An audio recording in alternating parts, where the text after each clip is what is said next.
Week 2 in the UFL is officially wrapped up, and if you're not familiar with things like the legend of the beer snake or the fact that the caw is the law, you need to get hip. I'm John Morris, and this is everything that you missed in UFL Week 2.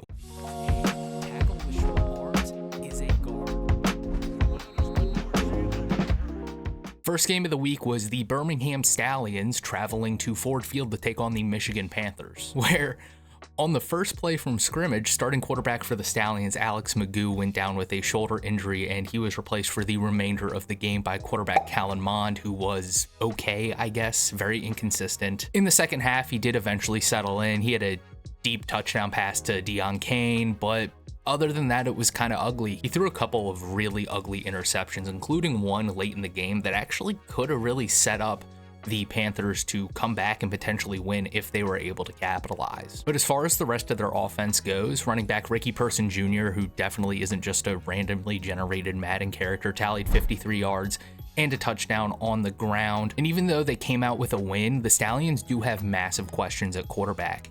In week 1, Magoo didn't look that good as a starter, and then he goes down and Kellen Mond comes in not looking that good, but looking a little bit more stable and steady. So it'll be interesting to see what happens moving forward, especially if Magoo continues to be banged up. That being said, the star of the show for the Stallions defense and the thing that's going to carry them to wins if they continue to look how they're looking is their defense, particularly their interior defensive line. Outside of one Lamar-esque play from Perkins, he was pretty much bottled up, including throwing an interception himself. And for Michigan, they did have opportunities to get back into the game late, like that Kellen Mond interception that I talked about, but they continuously squandered them, including just fumbling a punt return in the fourth quarter. While I don't think the Panthers necessarily really need to hit the panic button per se, it is kind of concerning. It seems like their formula is just hope that Bryce Perkins pulls some crazy magician shit out of his ass and just see what happens after that. And unless they get more consistent, especially on offense and that interior offensive line, I don't see them having any real sustained success this year. Also, all of their starting running backs suffered injuries in the game, and it's not a really great spot to be in, especially with the team whose strength is their running game. It's not quite time to hit the panic button yet, but that time's coming if they don't start to turn it around. And really, the 21-12 final score of this game does not encapsulate how much of a routing it was. Birmingham just seemed to have control of the game the entire time, and every single opportunity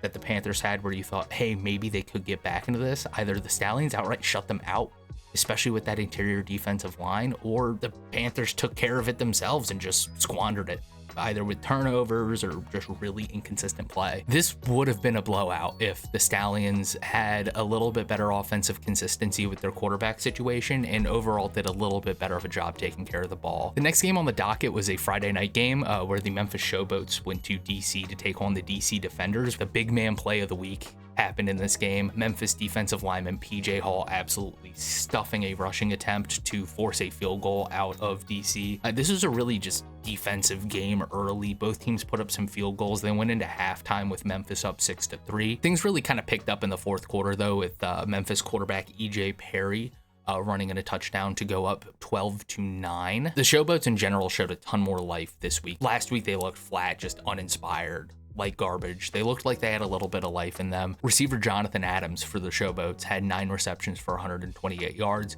Huge game. And outside of a pretty unfortunate interception where EJ Perry just ended up hanging a ball on an out route just a little too inside, the offense looked a lot more consistent. They looked a lot more settled in the passing game. If they continue to improve on this, and this is how the team is going to be moving forward, I do think they have a really solid chance of turning their season around. Even though they started 0-2, out of all of the teams who started 0-2, they're the only one to me that I really think has the ability to turn their season around and potentially make a push for the playoffs. As far as the Defenders go, their defense was really solid all game. The offense early was just able to hang around, put field goals up, keep it close. After that EJ Perry rushing touchdown, DC really quickly drove down the field and ended up getting a touchdown on just a wide open pass. The Showboats just seemed to kind of forget that the tight end needed to be covered.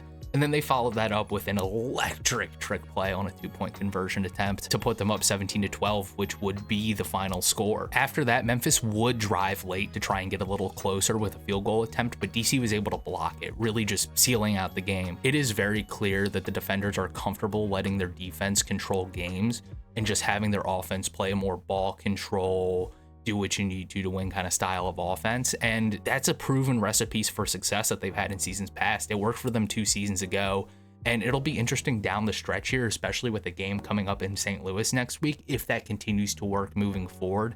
I'm optimistic for them, and I do expect to see them in the playoffs. The Sunday slate kicked off with the Houston Roughnecks traveling to Arlington to take on the Renegade. The game started really slow. It was 3-3 at halftime. Houston defensive back Corn Elder was able to force a fumble in the third quarter, which I thought was really cool. The Panthers were always my favorite team to rebuild because I could get Corn Elder to like a 90-something overall just by usering him all the time, and it's just such a cool name. For the Roughnecks, the offensive consistency just wasn't there. Anthony Brown threw a really ugly interception in the third quarter, and even though Houston was able to bring it back and score with about a minute left in the game, they failed the 2-point conversion attempt and then failed the 4th and 12 conversion attempt after that. Their offense doesn't seem like it has any life to me with Anthony Brown in. I said last week that Anthony Brown should no longer be starting. I do think that's the case. He just hasn't shown anything in the game that makes me feel like they can win games with him. If anything, if they start to win games with him in, it's probably going to be despite him. You know, he was a former Raven. I'm a big Ravens fan, and I was really hoping for him to pop off, but it just hasn't happened. And to add a little salt into the stew there, their conference is absolutely wide open. The best team in their conference is sitting at 1-1. If they can get it together, they have a shot to bring it back and potentially even still win their conference and make a playoff appearance. But with Anthony Brown, that's just not going to happen. And with the way they're looking, even though they did look a little bit more lively, their defense did look a lot better, I just don't see it happening for them, and they really need a spark, and they're just not getting it. And for the Renegades, their running game didn't look nearly as prolific as it did last week. The Roughnecks did a fairly good job of just keeping that contained. Their leading rusher, Day Hunter, had 63 yards on 14 attempts on the ground. Not a great day by any stretch. Not terrible, obviously, but not great. The game-winning score for them came with about 10 minutes left in the fourth quarter. Perez threw a nice little touchdown. Even though the Renegades defense has looked really stout through the first 2 weeks, they have gone up against the weakest teams in the league so far, particularly the weakest offenses. So who knows?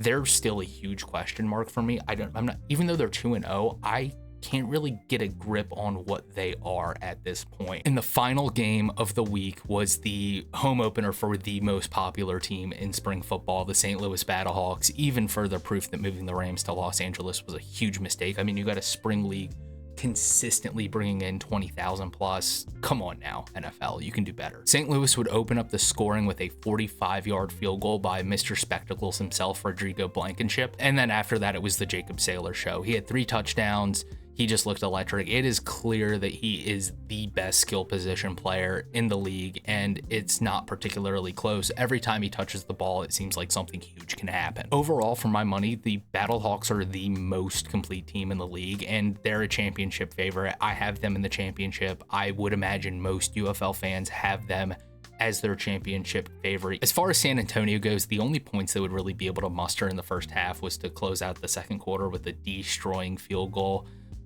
They just looked flat. And after that field goal, they were really only able to put up one more score when the game was already pretty much out of hand and over. Their offense was just super inconsistent. Anytime they had a big play where you thought that they were going to get something going, they were just unable to capitalize on it. Quarterback Kellen Mond finished the day with just 129 yards in the air. He did have an interception, and it was kind of a mix of a bad decision to throw that by Mond, but also just an insane play by the defensive back. I mean, you can't fault them too hard on that. If the Brahmas don't find something to turn around really quickly, they're definitely finishing at the bottom of their conference, probably at the bottom of the league, depending on how the Roughnecks do. And I don't see a path for them moving forward. Oftentimes with these teams, there's one big thing that you can see that they can address, and oftentimes that is quarterback. But for the Brahmas, it is everything. Everything needs to be addressed, and you just can't do that in one season.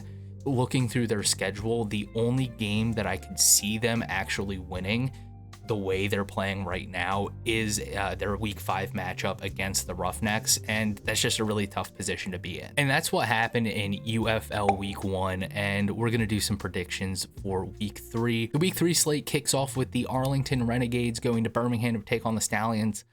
I have the Stallions in this one pretty easily, especially with the showing that Arlington put up this week. I know they won, they're 2-0, and I know the Stallions are 1-1, but I just don't see a way in which the Stallions don't win this game. I think by at least 2 scores. The Saturday slate starts with the Houston Roughnecks going on and taking on the Showboats. Like I said, the Showboats just look so much more cohesive, even though they lost this week. I have the Showboats winning this game. Now, I do think Houston can keep it close, especially if they make a change at quarterback, but I think this game is going to be a culmination of Memphis figuring things out and turning it around. I think this is going to be their first win of the year, and I think this is going to propel them moving forward. The last game on Saturday is going to be the San Antonio Brahmas going to Ford Field to take on the Michigan Panthers. I think the Panthers are just going to be pissed about how this week went.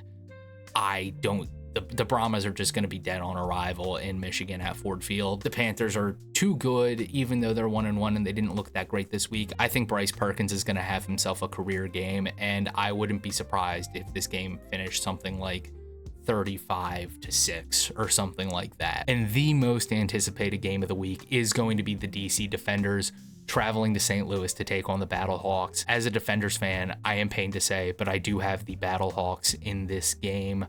I think the Defenders do have an outside chance of winning. I think if they're going to win, they absolutely just have to put a lid on that Battlehawks running game.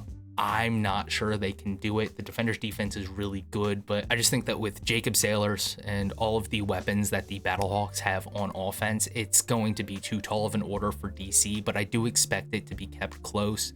Definitely a 1-score game in my eyes looking at it right now. If this were being played in DC, I would give them a better chance. I would say they probably could pull it out, but not going into St. Louis, not with that crowd that they draw in a game that already has playoff implications. I think the Battlehawks eke this one out. And if you love the UFL, or if you are just a football junkie like myself who just needs a fix of football no matter what, like and subscribe. I'm doing these every single week for the UFL, and let me know who your favorite team is in the comments, or let me know what city you think the UFL should put a team in next, because they are talking about expansion. Other than that, I am John Morris, and I will catch you later.